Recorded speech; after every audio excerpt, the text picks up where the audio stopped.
साथ अभिनंदन है। बीजेपी के मेंबर ऑफ पार्लियामेंट हैं, वरिष्ठ प्रवक्ता हैं। मेरे साथ राजकुमार भाटी हैं, समाजवादी पार्टी के नेता हैं, वरिष्ठ प्रवक्ता हैं, उनका अभिनंदन है। मेरे साथ अजय उपाध्याय, प्रवक्ता कांग्रेस पार्टी के, जोरदार तालियों के साथ अभिनंदन है। अनंत रंगनाथन है, जाने माने प्रोफेसर हैं, राजनीतिक विश्लेषक हैं। मेरे साथ इस चर्चा में शादाब चौहान है, ओवैसी साहब की पार्टी के नेता प्रवक्ता, एआईएम के नेता प्रवक्ता।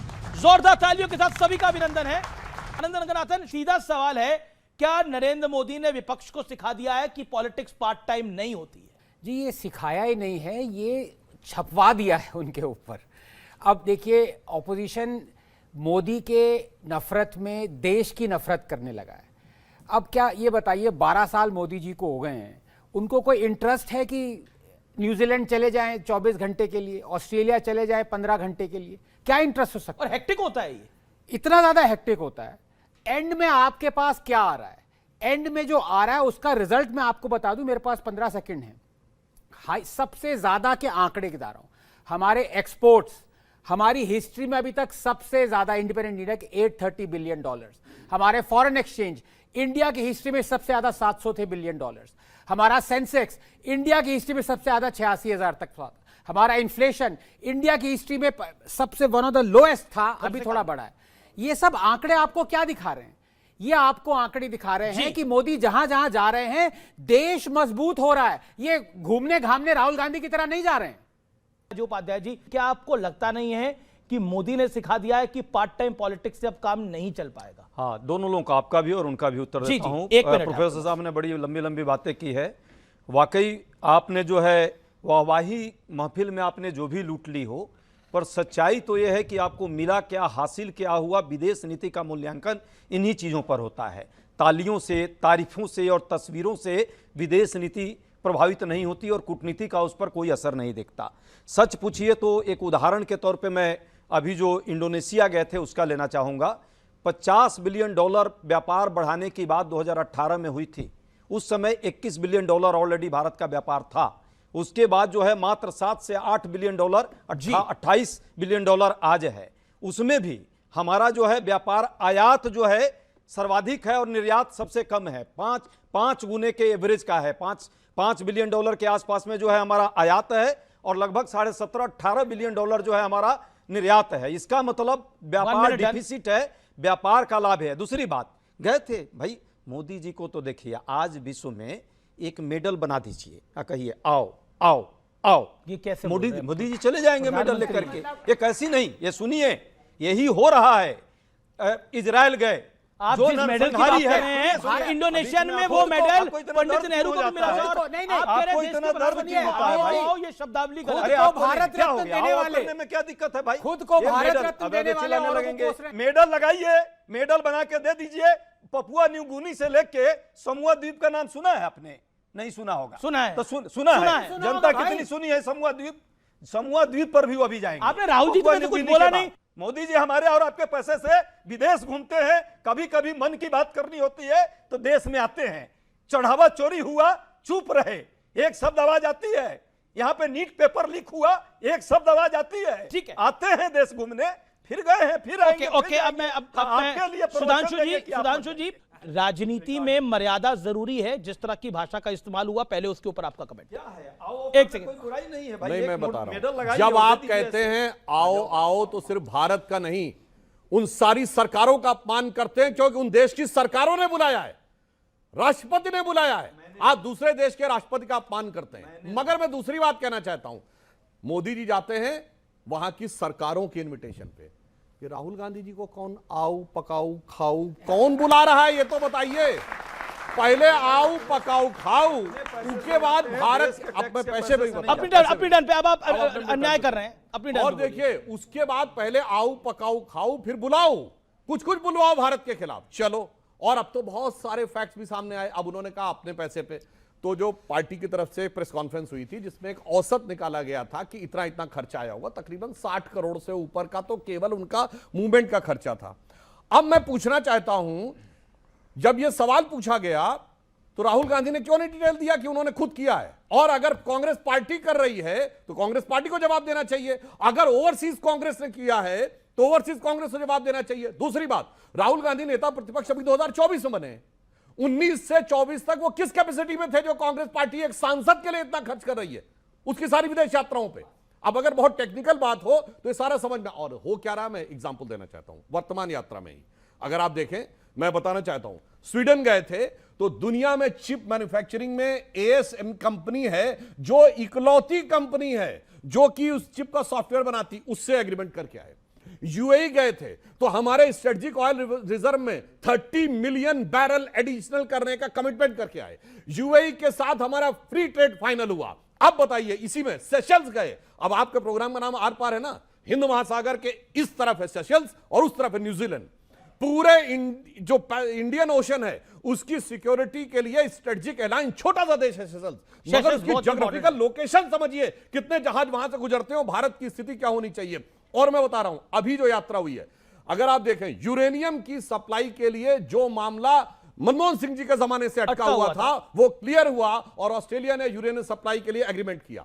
इंडोनेशिया में ये कहते हैं भुगतान संतुलन की बात, भाई साहब BrahMos intermediate range ballistic missile का फाइनल एग्रीमेंट हुआ है। अब तो ब्रह्मोस इतने जाएंगे, सारा भुगतान संतुलन भारत के पक्ष में ही हो जाएगा। और दूसरा, सरफेस टू एयर मिसाइल अस्त्र, इसको खरीदने के लिए इंडोनेशिया ने एग्रीमेंट किया है। तीसरा, वो तो सुन के बहुत कलेजे में सांप लौट जाएगा, ब्रह्मानंद मंदिर जो 1000 साल पुराना था, आर्कियोलॉजिकल सर्वे ऑफ इंडिया उसको पुराना करेगी। और मैं दर्शकों से कहता हूं, जाके चेक करिए कि ब्रह्मानंद मंदिर है कहां। वो जकार्ता के बगल का एक प्रोविंस है जिसका नाम है योगकर्ता, और जकार्ता का प्राचीन नाम है जयकर्ता। दो प्रोविंसेस होते थे, जयकर्ता और योगकर्ता। ये भारत के पुराने संबंध। और सुनिए, प्रभवो सुभांतो जो वहां के राष्ट्रपति हैं, उन्होंने ये बोला कि मैं मोदी जी की कॉपी करता हूं बहुत सी योजनाओं में, आपने कोई कॉपीराइट तो नहीं ले रखा, मजाक में बोला। तो मोदी जी ने कहा नहीं, भारत में जिन योजनाओं से जन कल्याण हो रहा है अगर आप उनको लागू कर रहे हैं, हमारा कोई कॉपीराइट नहीं, आप करिए। अब आइए, न्यूजीलैंड और ऑस्ट्रेलिया के साथ फ्री ट्रेड एग्रीमेंट हो रहा है। एक लाइन में मैं अंत में कह देता हूं, आज मोदी जी के नेतृत्व में भारत जहां खड़ा है कि स्वप्न देखा था कभी, वो आज हर धड़कन में है। एक नया भारत बनाने का इरादा मन में है और बढ़ रहे हैं हम प्रगति की ओर, जिस रफ्तार से कर रहा है विश्व भी हमको नमन उस पार से। खुद कंफ्यूज हैं इन लोगों को एक शब्द आता है मोदी मोदी, उसके अलावा जीवन में कुछ सोच ही नहीं सकते। इतना बड़ा पट्टी है ना आंख पे। अरे भाई, अमेरिका के साथ क्या क्या कहानी बनी है सबको पता है। 3 हमारे नाविक मारे गए, एक आवाज नहीं आई, चुप्पी रही। ये हमारी डिप्लोमेसी है। इजराइल में आप गए, पीठ थपथपाए, वो मेडल लिया, और उसके बाद दूसरे दिन अटैक हुआ। और जिस तरह का हालत है आज, इजराइल जैसा जो घृणित अपराध करने वाला, बच्चों को मारने वाला देश जो है, क्या बोल रहा है आज कि भारत मात्र एक देश है जो हमारे साथ है, जबकि भारत ये नहीं है। भारत साथ है, वो इतना कॉन्फिडेंस से बोल रहा है। ये वो पेगासस के चक्कर में अपना पूरा जो है आप सम्मान बेच दिया आपने लेने के चक्कर में। चेक करेंगे फेक न्यूज़। फिर चुप रहिए। तीसरी बात, मेलोडी याद है, खाया है आप ना, एक दिन खिलाया था मैंने आपको स्टूडियो में। मेलोनी के साथ गाना गाने में यही भाजपा वाले बड़े गीत गाते थे। और अब जो है दिक्कत हो रही है जब बीच बीच में बातें आती है, अरे भाई मेलोडी खाने खिलाने से नहीं चलता है देश की विदेश नीति। मैं विदेश नीति का ही छात्र हूं, डिप्लोमेसी पढ़ता हूं, पढ़ाता हूं, 5वीं किताब है मेरी इसी मुद्दे पर। 8 रिसर्च स्कॉलर मेरे अंडर में रिसर्च कर चुके हैं। तालियां जो तो ये बातें मत कीजिए। विदेश नीति जो है आपके राष्ट्रीय हित से प्रभावित होता है। राष्ट्रीय हित जहां है वहां विदेश नीति काम करती है। राष्ट्रीय हित जब आप बेच रखे हैं, बंधक बना दिया है, अमेरिका के गिरवी रख दिया है, सीज फायर के बारे में 70 बार से ज्यादा वो बोल चुका, आवाज नहीं आती है। हमारे नाविक मारे गए, आवाज नहीं आई। हम ईरान का आयरिस देना हमारे आंगन में आकर के अमेरिका मार गया, आवाज नहीं आई। कहता है रसा के साथ तेल लोगे, नहीं लोगे या लोगे। ये जयशंकर जी बोल रहे हैं खुद अपने जी हमको जो है तेल जब कहते हैं तो 2 मिनट बोला आपने, और तेल जब नहीं कहते हैं तो हमारा तेल हो जाता है। तो ऐसा तेल लेने से ठीक है। आपने बोला कि विदेश नीति ऐसे भी नहीं होती जैसे नरेंद्र मोदी चला रहे हैं, लेकिन एक बात बताइए, एक बात बताइए, चाचा नेहरू की विदेश नीति कितनी कामयाब थी? मैं चाचा नेहरू की विदेश नीति की कामयाबी बता रहा हूं कि भारत को यूएन की परमानेंट सीट मिल रही थी। बोला ना, हम नहीं लेंगे, हम चाइना को देंगे। ऐसी विदेश नीति होनी चाहिए क्या? जवाब दीजिएगा इस पे। ओके, भाजपा वाले हैं ना। अब इनकी स्टेप बाय स्टेप बताता हूं। इनकी इटली से क्या विदेश नीति थी? अगस्ता वेस्टलैंड की डील, और उसमें डील। आइए, चचा क्वाट्रोची बोफोर्स से पैसा खा के बैठ गए।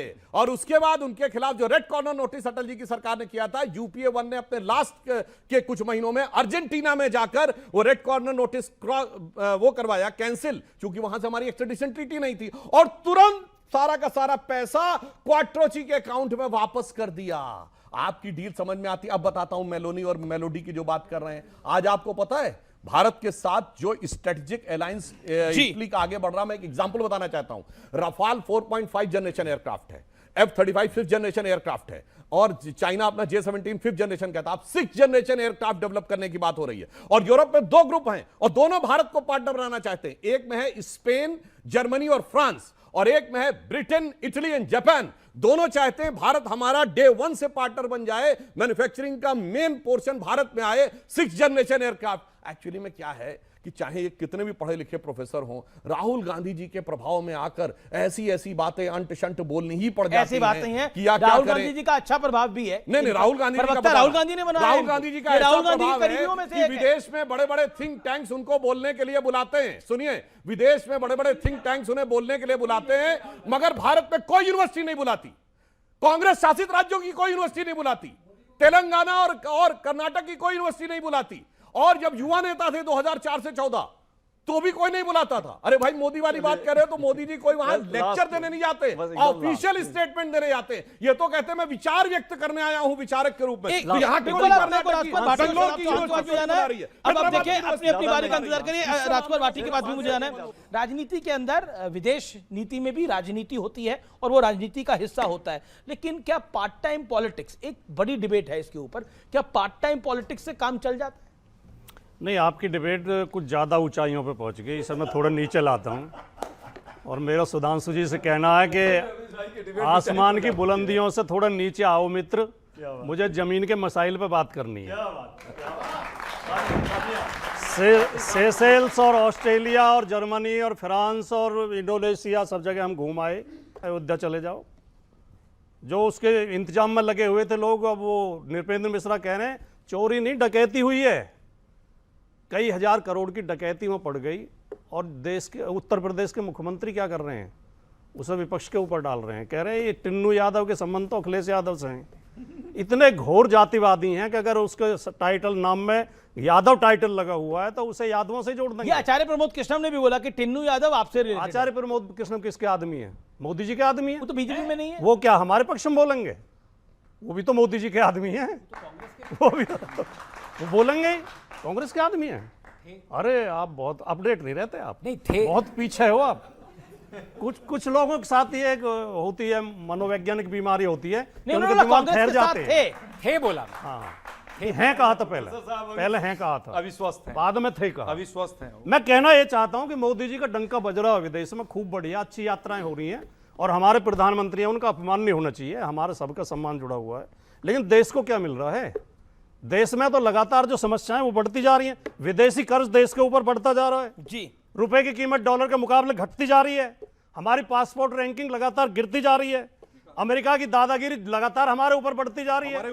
वो ट्रंप जो आए दिन हमें धमकाते रहते हैं कि अगर ईरान से रसिया से तेल खरीदोगे तो मैं वो दिखाइए ट्रंप का एक बयान बोलिए मोदी जी के खिलाफ। मैं मोदी जी की वकालत कर रहा हूं, मैं भारत की वकालत कर रहा हूं, नहीं मैं भारत की वकालत करने के लिए खड़ा हुआ हूं।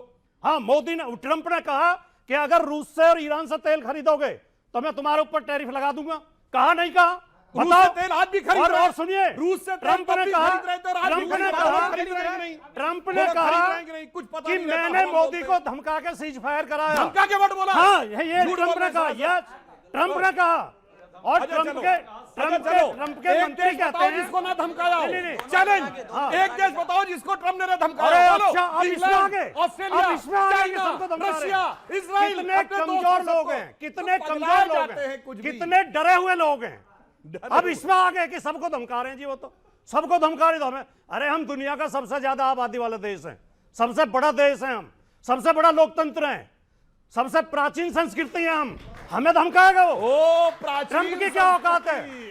अच्छा, प्राचीन भी नहीं रहे अब, मतलब मोदी के लिए देश का भी अपमान, मोदी के लिए देश का भी अपमान करता है, अब प्राचीन भी नहीं मानेंगे। अच्छा ठीक है, आप जवाब आनंद रंगनाथन कुछ और लास्ट वाक्य बोल, इन्होंने बोलने नहीं दिया। अच्छा आप एक चिल्लाते रहे बोलने। वैसे ये बहुत सभ्य प्रवक्ता है, पर आज घिरे हुए हैं, आज चिल्ला रहे हैं, आप एकदम बौखला रहे हैं आज। झूठ बोलेंगे तब प्रॉब्लम है। विदेशों से, हमारे पड़ोसियों से मोदी जी के शासन में लगातार हमारे संबंध खराब हुए हैं। नेपाल से, श्रीलंका से, भूटान से, मॉरिशस से, बांग्लादेश से। पाकिस्तान तो हमारा शत्रु है ही है, उससे तो हमेशा ही खराब थे हमारे। अच्छा, लेकिन जो हमारे अच्छा, मित्र हमेशा ही थे, खराब। बांग्लादेश हमेशा हमारे साथ होता था, नेपाल हमेशा हमारे साथ होता था, श्रीलंका, बांग्लादेश मॉरिशस, में जब तक भूटान, कट्टरपंथी आए हैं तो यस, खराब हो गया। सबसे हमारे संबंध खराब हुए हैं। जब ट्रंप का बयान है तो पूरा बयान क्यों नहीं बोलते हो भाई? उसने कहा मैंने न्यूक्लियर वॉर रुकवाई, और पूरी बात क्यों नहीं सुनते हो? आसिफ अली जरदारी ने प्रेसिडेंट होकर यह कहा कि हम लोगों को बंकर में जाने के लिए कहा गया था। शहबाज शरीफ का ओपनली दिया गया बयान है कि 9 और 10 की, यानी 9-10 मई 2025 की बात कर रहा हूं, दरमियानी रात मेरे सिपा सलार आसिम मुनीर साहब ने मुझे जगाकर कहा कि हिंदुस्तान ने हमारे कई एयर बेसेस पर अटैक कर दिए, नूर खान पर भी अटैक किया हुआ है, सरगोदा के ऊपर अटैक हुआ, और पाकिस्तान एक फोटो नहीं दिखा पाया, हमने सारी सैटेलाइट की फोटो दिखा दी। और उसके बाद आप कह रहे हो ट्रंप ने कहा कि मत खरीदो, फिर भी हमने खरीदा।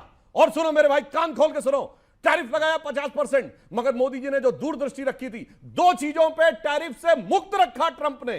कौन? Electronic goods and pharmaceutical. क्योंकि इलेक्ट्रॉनिक गुड जो आईफोन है, वो सारे आईफोन जो भारत में बनते हैं वो अमेरिकन मार्केट में सिर्फ भारत के बने हुए बिकते हैं। जब 2014 में हमारी सरकार आई, 2 फैक्ट्री थी, आज 340 है। आज सैमसंग की सबसे बड़ी फैक्ट्री है, अमेरिका अफोर्ड नहीं कर सकता था, इसलिए 50% टैरिफ से उसने मुक्त रखा। हम वो देश है जो, सुनो मेरे भाई कान खोल के, क्वाड जो अमेरिका का ग्रुप माना जाता है उसके भी सदस्य हैं, और हम ब्रिक्स के भी सदस्य हैं। 10 सेकंड, हम ब्रिक्स के होने के बावजूद अमेरिका ने हमको बहुत लंबा भाषण हो गया, 10 दिया सेकंड मुझे है। दो। और सुनो मेरे भाई, उसके बावजूद हमने ब्रह्मोस लिया रशिया से, और उसके बाद अमेरिका ने प्रतिबंध नहीं लगाया है। इसलिए अगर ईमानदारी की बात, और सुनो इन लोग विदेश नीति क्या रहती है, बहुत सुनिए। लंबा भाषण एक हो लाइन, गया, एक हमें लाइन। 10 सर, सेकंड दे दो 10 सेकंड में, एक लाइन में सुनिए। नहीं, हमें 10 सेकंड में एक रिस्पॉन्स करें, मिनट फिर आपकी सुनिए, पूरी तीसरी बात। 10 सेकंड। इनकी विदेश नीति क्या रहती है, सुनिए। सोनिया ज्यादा गांधी लंबा हो जी जाता है। गाजा पे आर्टिकल लिखेंगी, हमास के ऊपर अत्याचार हो रहा है, हिजबुल्लाह के लिए हाय हाय, ईरान के लिए हाय हाय, हमास, हिजबुल्लाह, गाजा उनके लिए हाय हाय, और जय फिलिस्तीन इनकी बैग लेके चलेंगी, वो जय फिलिस्तीन बोलेंगे। मेरे भाई तुम्हारी ये पॉलिसी, ये बताओ, हमास, हिजबुल्लाह, गाजा, फिलिस्तीन से झेला मिल रहा है क्या भारत को? शदाब चौहान, सबसे ज्यादा आबादी वाले मुस्लिम देश के राष्ट्राध्यक्ष ने बोल दिया कि मेरा भी डीएनए भारतीय ही है। अब बताइए चौहान साहब, आप भी तो चौहान ही हैं, डीएनए तो सबका एक हो गया है, बताइए। एक सेकंड, हमारा नहीं, अगर डीएनए एक है, उन्होंने बोल दिया। अरे सुन तो लीजिए, दुनिया में सारे अफ्रीकी हैं। सुन लीजिए, थ्योरी अब सुन लीजिए, अगर डीएनए मान लिया, अरे अब उनकी बारी है, समाजवादी पार्टी इनको सीटें तो कुछ नहीं दे रही, बोलने तो दे कम से कम। अगर डीएनए मान ही लिया, अगर डीएनए मान ही लिया है, तो फिर भारत के मुसलमानों के साथ भी न्याय करना शुरू कर दीजिए। क्या समस्या है? आप देख लीजिए, सुन लीजिए, किस प्रकार से लगातार इस सरकार में मॉब लिंचिंग हुई, किस प्रकार से वक्फ के कानून के नाम पर कहते हैं कि हम लोग हिमायत इसको बचाने आए हैं, और मस्जिद जो पहले से वक्फ में दर्ज हैं उन पे कार्रवाई की जाती है। कितनी कार्रवाई हुई, और CAA के प्रोटेस्ट में जो लड़के थे उनके साथ क्या क्या हुआ। और दूसरी बात, विदेश नीति पे मुझे 10 सेकंड दीजिएगा। वेनेजुएला का तेल इस दुनिया में सबसे खराब है, और इंजीनियर हैं हमारे सुधांशु जी। हाँ, मैं बोल रहा हूं, अब फैक्ट बोल रहा हूं सर, चेक कर लीजिएगा, चेक कर लीजिएगा। वेनेजुएला का साइंटिस्ट भी हो गए हैं, इंजीनियर भी हो गए हैं। वेनेजुएला का, अरे सुन लीजिए, वेनेजुएला का क्रूड ऑयल पूरे विश्व में सबसे खराब है। अगर उसको प्यूरिफाई करने आप जाएंगे तो सबसे ज्यादा बर्डन आने वाला है। जब $100 प्रति बैरल क्रूड ऑयल का रेट था तो इन्होंने रेट बढ़ाया था, आज 70 है, तो क्या हुआ? लाइन में आ गए हैं, आपकी लाइन ही है नहीं, क्या देश की बात करना गलत है? नहीं, क्या देश की किस लाइन में आ गए हैं? नहीं, देश की बात करना गलत है क्या? मुझे क्या तो बताइए, मार्को रूबियो बता रहा है। याद आ गई, आप किस लाइन में आ गए? हिंदू मुस्लिम नहीं, आप ये बताइए कि मैं वेनेजुएला का कचरा अमेरिका के दबाव में क्यों खरीदूं? 20 कर दिया आप? हाँ। अरे ये मजाक चल रहा है मेरे साथ। बोलिए। हाँ, इससे ज्यादा टाइम तो मेरी बीवी मुझे देती है बोलने के लिए। सुनिए, वहां भी 20 मिलता है। भाटी जी एकदम काफी टाइम दे रही है वैसे भाभी जी आपको। भाटी जी एकदम ठीक कह रहे हैं, हम सब अफ्रीकन है, मैं इनकी बात मान रहा हूं, लेकिन मैं इन्हीं से एक सवाल पूछ रहा हूं। फॉरेन पॉलिसी की बात हो रही है ना, अब शायद ये जेनजी है, इनमें जाने ना, स्वर्गीय मुलायम सिंह जी हमारे बहुत ही अच्छे देश के डिफेंस मिनिस्टर थे। जिस सरकार में वो डिफेंस मिनिस्टर थे, आप वो पूछिए, वो सारी तैयारियां न्यूक्लियर एक्सप्लोजन की हो चुकी थी। पोखरान 2 की जानते हो थी, एक्सप्लोड नहीं किया क्योंकि क्लिंटन ने कहा मत करो। अब आप बताइए, खुद माना है इसकी बात को मानते कि नहीं मानते? हम एक्सप्लोर कर सकते थे, लेकिन वाजपेयी जी ने किया। मुलायम सिंह जी की सरकार में डिफेंस मिनिस्टर क्योंकि डर गए थे। ये फॉरेन पॉलिसी है। I was fortunate enough to interview Mulayam Singh Yadav. I was fortunate enough to interview veteran leader like Mulayam Singh Yadav in initial stage of my career. यानी अपने career की शुरुआत में मैंने मुलायम सिंह यादव का इंटरव्यू कराया, और मुलायम सिंह यादव ने सिर्फ ये नहीं कहा, मुलायम सिंह यादव ने उसके बाद बहुत सारी बातें कही, लेकिन ये हार्ड फैक्ट है कि पोखरण 2 का प्लान हो चुका था, और सरकार, जो भी सरकार तत्कालीन सरकार थी, अमेरिका के दबाव में झुक गई थी।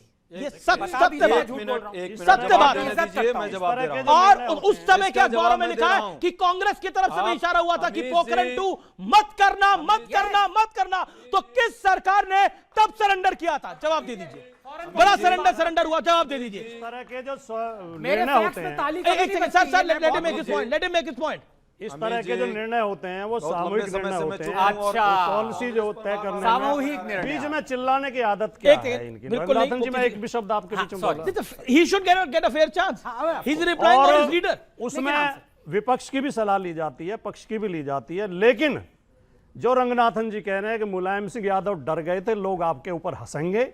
मुलायम सिंह यादव वो हस्ती नहीं थे जो किसी से डर सकते थे। गलत मत बोलिए। मुलायम सिंह यादव को आप डरपोक नहीं कह सकते। गलत मत बोलिए। देखिए ये आप लोग, आपके आपके ऊपर लोग हंसेंगे इस बात को सुनकर। सरकार डर गई थी। गलत मत बोलिए। इन्होंने मुलायम सिंह यादव डर गए थे। नहीं, मैं ये कह रहा हूं, मुलायम सिंह यादव चुने नेताओं में थे तो खरी बात करते थे, लेकिन राजनीति भी भरपूर करते थे, इसमें कोई दोहराई नहीं है। मुलायम सिंह यादव, और आई स्टिल रिमेंबर, मैं 2008 की घटना आपको बताना चाहता हूं, जब न्यूक्लियर डील थी, कांग्रेस के पास समर्थन लेके पहुंचे थे अमर सिंह और मुलायम सिंह यादव।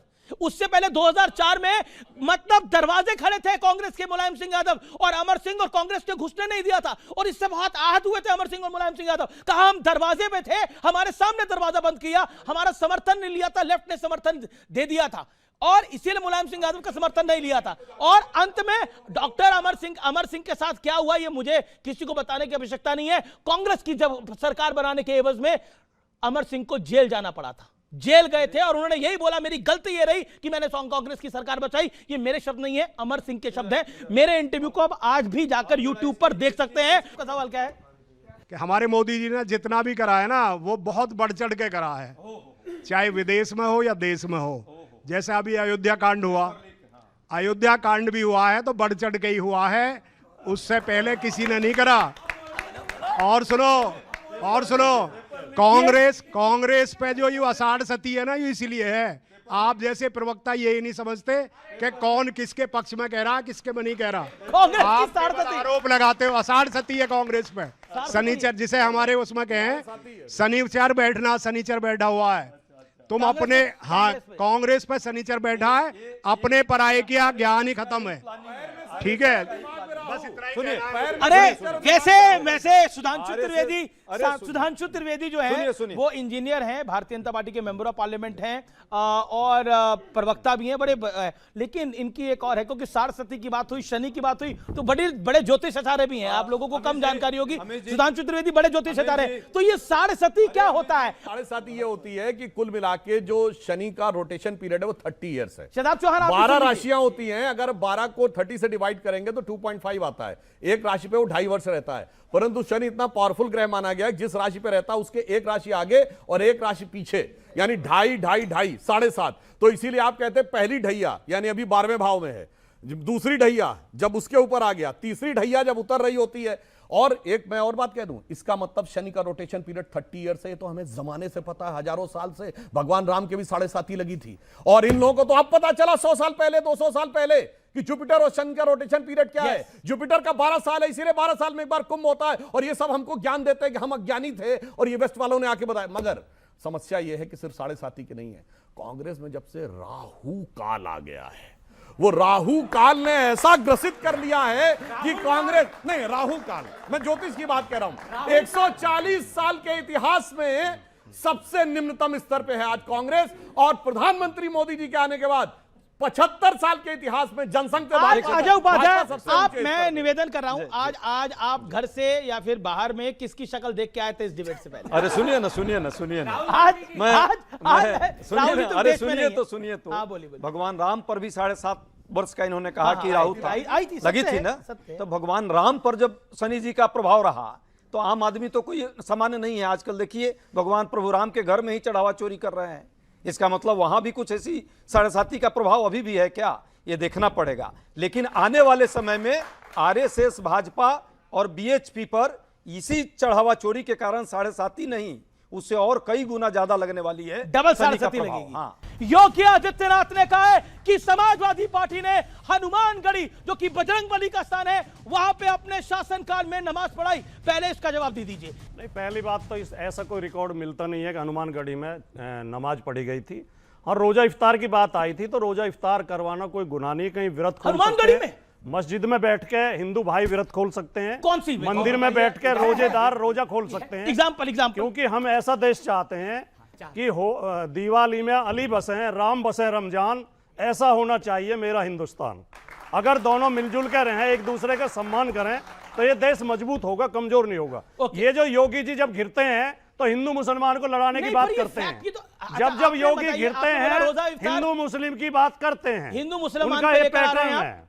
सुधांशु त्रिवेदी, जवाब। रमजान की बधाई बहुत से नेताओं ने दी होगी, जरा एक मौलाना दिखाई इसने दिवाली की बधाई दी हो। मुझे तो दर्ज बोलो ना, मौलाना बताओ, ऑन एयर बोलाओ। आपकी ऑडियंस में भी एक भाई बैठा हमारा, बोलो भाई, आपकी ऑडियंस में एक भाई बैठा है। मेरे मौलानाओं के एक नहीं दर्जनों वीडियो अवेलेबल है जिसमें वो कहते हैं कि हिंदू त्योहारों की बधाई नहीं देनी चाहिए। भाई मुझे तो देते हैं, मगर आज तक मैं कह रहा मुझे तो हर हूं दिवाली पे देते हैं। इमाम बुखारी ने दी, बुखारी ने दी, मुफ्ती मुकर्रम बारी हाफिज, बताओ किसने दी?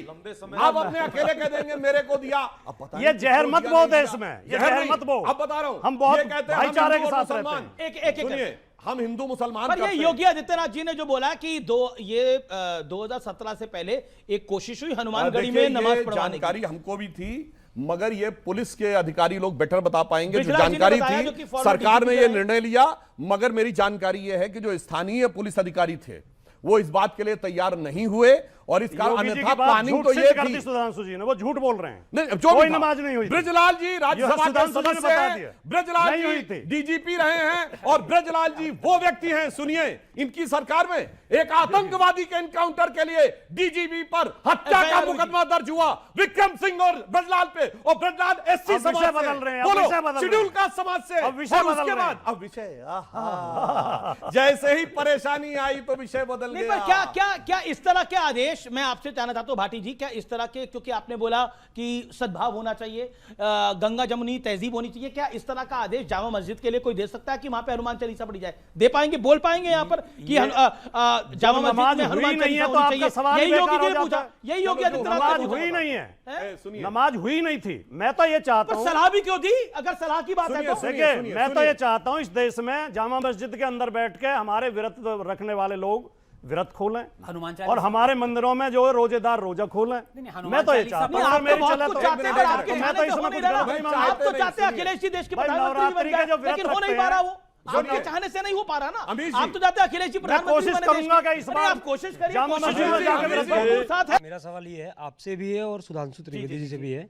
आपने कहा ना भी कि योगी जी ने एक आरोप लगाया कि मतलब एक अभी बोला है कि हनुमानगढ़ी में नमाज पढ़ा गया, उन्होंने बयान दिया। तो योगी जी को इस पे भी बोलना चाहिए था कि जो भाजपा के माननीय राष्ट्रीय अध्यक्ष नितिन नवीन जी लखनऊ में आए हुए थे और उनके सामने हमारे इष्ट हनुमान जी को जब नचाया जा रहा था तो उस पर भी बोलना चाहिए था योगी जी को। बयान उसके ऊपर देखिए, जवाब देखिए, स्थिति क्या है कि अगर कोई मतलब भगवानों का स्वरूप ग्रहण करके चलते हैं वो एक अलग चीज होती है। आप बहुत सारे प्रदर्शनियों में भी कोई भगवान राम बन के चलता, कोई भगवान कृष्ण बन के चलता है, कोई भगवान हनुमान बन के चलता, तो आप ये नहीं कहते कि कंट्रोवर्सी बन गई ना। क्या आपको लगता है कि बजरंगबली नाचते हुए वहां पर अच्छा लगा? क्योंकि हमने तो एक भजन सुना है, श्री राम की गली में तुम जाना, वहां नाचते मिलेंगे हनुमान। ये भजन सुना है। तो नितिन नवीन तो वो नहीं है ना, नितिन नवीन तो बीजेपी के अध्यक्ष हैं, लेकिन बजरंगबली तो हमारे थे, हैं और रहेंगे।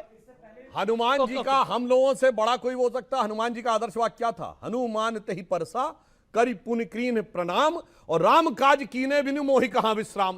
तो हम तो राम काज के लिए सदैव लगे रहे हनुमान जी के रूप में, और ये लोग आज कितने बड़े बड़े भक्त बन गए जो पूछ रहे हैं, तो मैं उनके लिए बोलना चाहता हूं। हम लोग बच्चे थे तो एक नारा लगता था, बच्चा बच्चा राम का, जन्मभूमि के काम का। आप सब लोगों ने सुना होगा जो हमारी पीढ़ी के होंगे।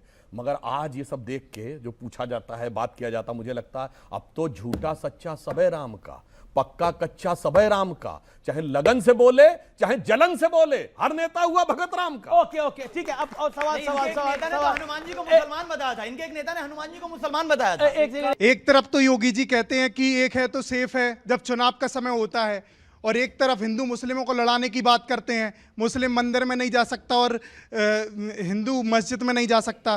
तो सर ऐसा सवाल किससे आपका?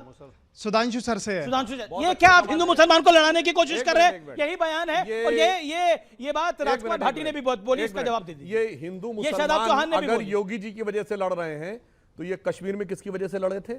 ये बताओ मेरे भाई। ये बर्मा में रोहिंग्या मुसलमान बनाम बुद्धिस्ट लड़ रहे हैं, योगी जी की वजह से लड़ रहे हैं। चाइना के सिकियांग प्रोविंस में योगी जी की वजह से लड़ रहे हैं। बोस्निया हर्ज़ेगोविना में योगी जी की वजह से लड़ रहे हैं। फिलिस्तीन और गाजा में योगी जी की वजह से लड़ रहे हैं। लंदन मैड्रिड ब्रिस्बेन में विस्फोट हो रहा है, योगी जी की वजह से हो रहा है। मेलबोर्न में विस्फोट हो रहा है, योगी जी की वजह से हो रहा है। 9/11 हो रहा है, योगी जी की वजह से हो रहा है। इथियोपिया और सोमालिया में लड़ रहे हैं। भाई साहब फैक्ट है, दुनिया में दूसरी पार्टी चाहे जो हो, लड़ने वाली पहली पार्टी मुस्लिम बने हुए हैं।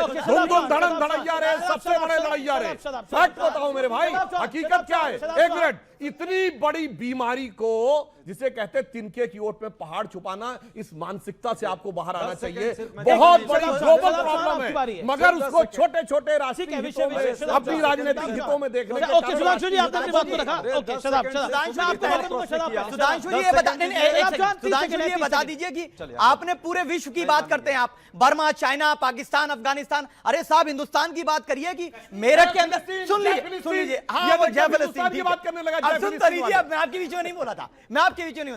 लेकिन हिंदुस्तान के अंदर हिंदुस्तान का मुसलमान कभी भी दूसरे देश के मुसलमानों से क्या बात कर रहे हो? कंपैरिजन नहीं हो सकता।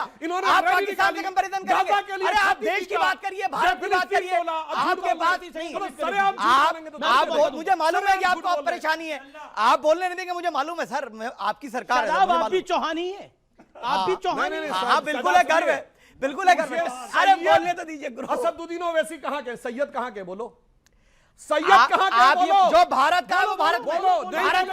भारत सैयद कहते हैं, हम भारत के हैं। आप और हिंदुस्तान का मुसलमान आदमी है। यूरेशिया से आए थे, जो ब्राह्मण है वो कहाँ से आए? उनका डीएनए कहाँ? कोई नहीं कहता, कहाँ का डीएनए? हम तो नहीं कहते, आप तो खुद सैयद कहते हैं। नहीं बोल पाएगा कि मैं हिंदुस्तान का हूं। आप मूल निवासी नहीं हैं, मैं अरबी हूं। मूल निवासी दलित है, आप नहीं है। अब आप जाइएगा उधर हिस्ट्री में जाइएगा तो बहुत दूर तक जाइएगा। ये कहां से आप नहीं है, इसीलिए मैं कह रहा हूं आजाद भारत की बात। कहा मूल निवासी आदम अलैहिस्सलाम, आजाद भारत मौलाना आदम अलैहिस्सलाम भारत में विषय अलग हो रहा है, विषय अलग हो रहा है। आदम अलैहिस्सलाम। ओके अजय उपाध्याय कुछ कहना चाहते हैं? देखिए, वो भाई साहब का नारा वाकई था बच्चा बच्चा राम का, पर आजकल चढ़ावा सिर्फ आरएसएस के काम का यही रह गया है, और यही काम इनका रह गया है। मैं बोलता हूं हिंदू मुस्लिम फिर शुरू हो गया ना। चढ़ावे की चोरी करने के बाद उस पर कार्रवाई करने के बजाय अब ये वक्फ बोर्ड की संपत्ति, मदरसा, पाकिस्तान, गाजा, फिलिस्तीन। अरे भाई गाजा फिलिस्तीन गाते हो, जरा ये बताओ भारत सरकार का स्टैंड 23 दिसंबर 2025 का क्या है? भारत सरकार ने कहा है कि वहां हमारा जो है प्रतिनिधि 2 नेशन की बात करता है भारत। ठीक है, और एक शांति कांग्रेस 10 सेकंड और 70,000 बच्चों को मारा गया गाजा में, इजराइल मारा। एक पेगासस के चक्कर में आपने इजराइल में जाके सरेंडर कर दिया। ये देश से ज्यादा जरूरी मानवता है कि नहीं, तटस्थता है कि नहीं? ये विदेश नीति के नाम पे देश को आप सम्मान बेचने का काम जी आपने अपनी टर्न में बोला। लेकिन देखिए बहुत ज्यादा चिंता हो रही है सबको कि राम मंदिर में चढ़ावा चोरी हुआ है। अच्छी बात है, ये बहुत अच्छी बात है कि चिंता हो रही है सबको कि बहुत काफी ज्यादा चिंतित हैं सब लोग और काफी ज्यादा परेशान हैं लोग, और विपक्ष के लोग भी बहुत परेशान हैं इसको लेकर, और परेशानी होनी भी चाहिए। गलत हुआ है इसमें कोई, और बहुत गलत हुआ है, बड़ा दुखद हुआ है। लेकिन एक बड़े मजार पे भी चोरी हुई है, एक बड़ी दरगाह पे भी चोरी हुई है। एक सेकेंड, एक बड़ी दरगाह पे भी चोरी हुई है, लेकिन उसके लिए ना कोई चिंतित नजर आ रहा है, ना कोई व्यथित नजर आ रहा है। अगर मैं नाम पूछूंगा तो आपको उस दरगाह, उस मजार का नाम नहीं पता होगा किसमें कितनी चोरी हुई है, ना इनको होगा। क्या जवाब दे रहे?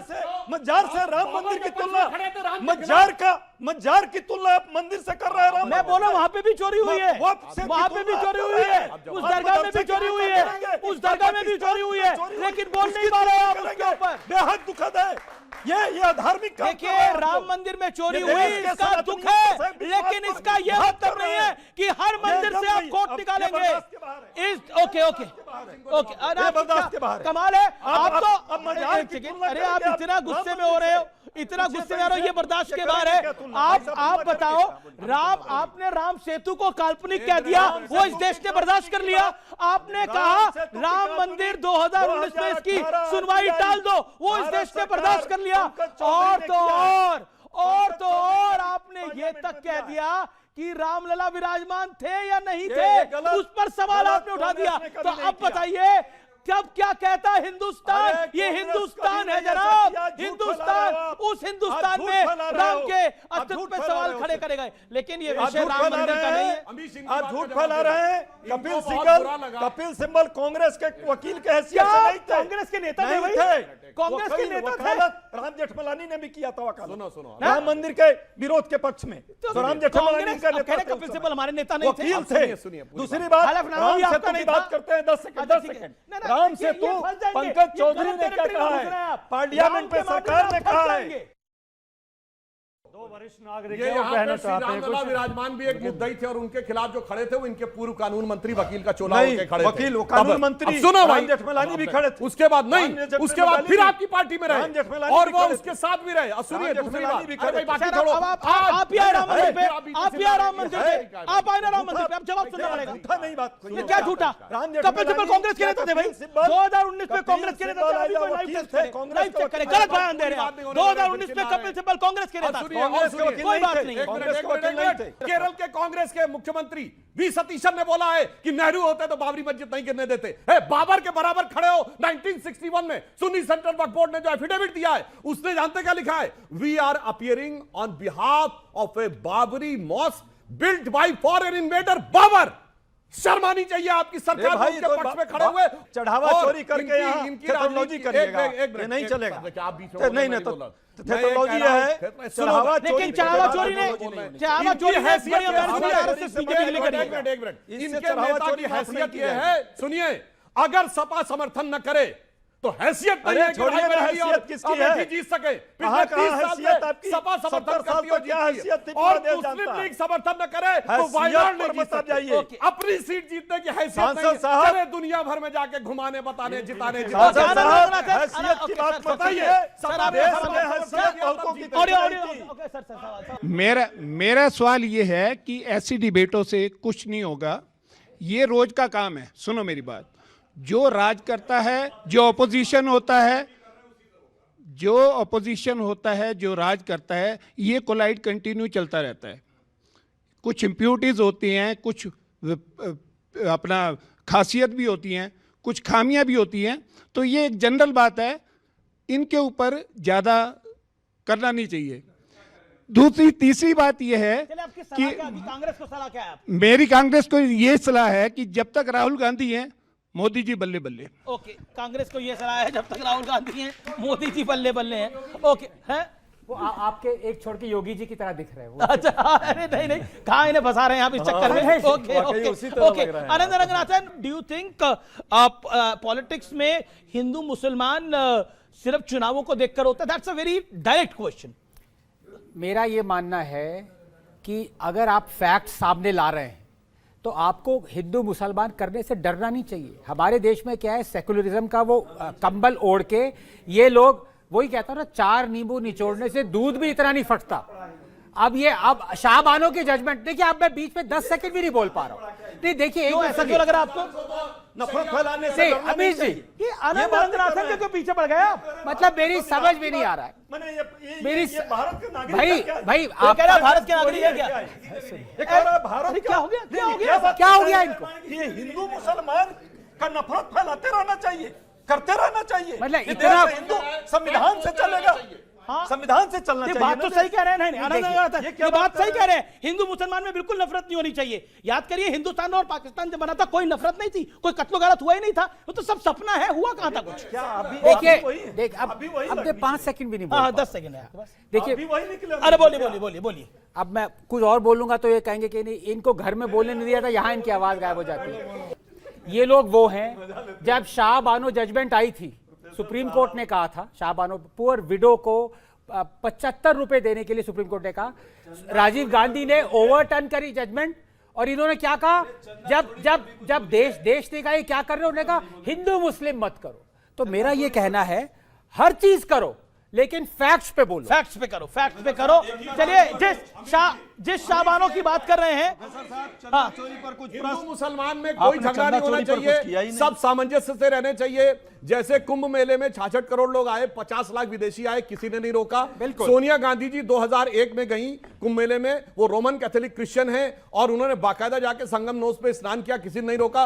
राहुल गांधी बगैर कन्वर्ट हुए हज यात्रा करके दिखा दें, बताओ हो जाए, मान लेंगे समानता, मानो ना, कर सकते हैं, नहीं कर सकते, दिखा। अरे क्या बात, क्या सबसे बड़े कुंभ मेले में कोई जरूरत नहीं है कन्वर्ट होने की, चैलेंज करता हूं। राहुल गांधी जो दूसरी बात, इसके अलावा कुछ है जी, सुनिए, 80 साल पहले महात्मा गांधी ने बिरला मंदिर में ईश्वर अल्लाह तेरे नाम गवाया था, औकात तो मस्जिद में गवा के दिखा दो ईश्वर अल्लाह तेरे नाम। और अब वक्त है आज के रैपिड फायर राउंड का। जोरदार तालियां। सबसे पहले आनंद रंगनाथन, सवाल आपसे है, विदेशों से डील के मामले में पीएम मोदी अब तक के सबसे प्रभावशाली प्रधानमंत्री है, सही या गलत? हाँ सही। भारत की राजनीति में राहुल गांधी एसेट है या लायबिलिटी? एसेट है बीजेपी के लिए। एसेट है बीजेपी के लिए। अजय उपाध्याय, पटना से बिहार तक गुटबाजी कांग्रेस के लिए बड़ा सिरदर्द बनी हुई है, हाँ या ना? कहीं कोई गुटबाजी नहीं है, हम जनता के मुद्दों पर लगातार सब एक हैं। जैसे योगी ने आरोप लगाया समाजवादी पार्टी की सरकार ने हनुमानगढ़ी की सीढ़ियों पर नमाज पढ़ाने का पाप किया, हाँ या नहीं? नहीं, वो काम हुआ ही नहीं था, और अगर होता, कोशिश की गई होता तो पाप कतई नहीं था। पर कोशिश की गई थी, कोशिश की गई थी। अगर होता तब भी पाप नहीं होता। शंकराचार्य के साथ केमिस्ट्री बनाकर अखिलेश यादव क्या सनातन को समाजवाद से जोड़ने का एक प्रयास कर रहे हैं? क्या संतों महंतों के साथ अखिलेश यादव जी का काम बन जाएगा, हाँ या ना? सनातन और समाजवाद एक ही बात है, और राम समाजवाद के सबसे बड़े प्रतीक हैं। ठीक है, चलिए अब शादाब चौहान आपकी बारी है। शादाब चौहान, यूपी के चुनाव में आप वोट कटवा पार्टी हैं या फिर आप अपने आप को किंग मेकर मानते हैं? नहीं, हम तो जोड़ने वाले, हम काटने वाले कहां हैं? पर आपको वोट कटवा कहा जाता है। किसका वोट कटवा है? नहीं, किसका वोट? अगर हम यादवों का वोट काटे तो हम मानेंगे वोट कटवाएं, फिर हम माना जाएंगे। अरे मेरा ही वोट है, मैं अपना वोट ले लूं। सपा की सरकार यादव मुसलमान बनाते हैं, तो मुसलमान का काटेंगे तो कैसे होगा? नहीं, मुसलमान का वोट काटेंगे ना आप तो सपा के लिए। मुसलमान का वोट उनकी प्राइवेट प्रॉपर्टी नहीं, उनके नाम में बेनामा तो नहीं हुआ ना म्यूटेशन हुआ उनके नाम पर, तो मेरा वोट है। ठीक है, इसका जवाब क्या? चुनाव में आपका नेता, आपकी पार्टी, वारिस पठान, सारे लोग मिलकर तुष्टीकरण का कुकर्म करते हैं, तुष्टीकरण वाला कुकर्म करते हैं, हाँ? हम लोग पीड़ितों से न्याय की बात करते हैं, वो बुरा लगता है तो लगे, बीजेपी को भी बुरा लगता है, सपा को भी बुरा लगता है, दोनों को बुरा लगता है। डॉक्टर सुधांशु त्रिवेदी, अब आपकी बारी है, सोच समझ के जवाब दीजिएगा। यूपी में शमशान और कब्रिस्तान के बहाने बीजेपी ध्रुवीकरण की कोशिश कर रही है, हाँ? ध्रुवीकरण नहीं, कब्रिस्तान गैर इस्लामिक है और ये कुरान में भी लिखा हुआ। अगला सवाल, क्या प्रधानमंत्री के विदेश दौरों को लेकर विपक्ष जिस तरह से सवाल उठाता है, इससे बीजेपी को नुकसान होता है या लाभ होता है? देखिए, प्रधानमंत्री का विदेश दौरा किसी राजनीतिक लाभ हानि के लिए नहीं होता है, भारत मां के उत्थान के लिए होता है और भारतीय राष्ट्र के उत्थान के लिए होता है। इसलिए कोई क्या कर रहा है उससे कोई फर्क नहीं पड़ता, भारत आगे बढ़ रहा है। जी, आपके लिए लास्ट में बोनस सवाल है और इसका जवाब जरूर दीजिएगा। राम मंदिर के चढ़ावा चोरी के मामले बीजेपी और संघ परिवार के लिए, संघ परिवार में बोल रहा हूं, और भारतीय जनता पार्टी के परिवार के लिए सबसे बड़ा पॉलिटिकल एम्बैरेसमेंट है अब तक का।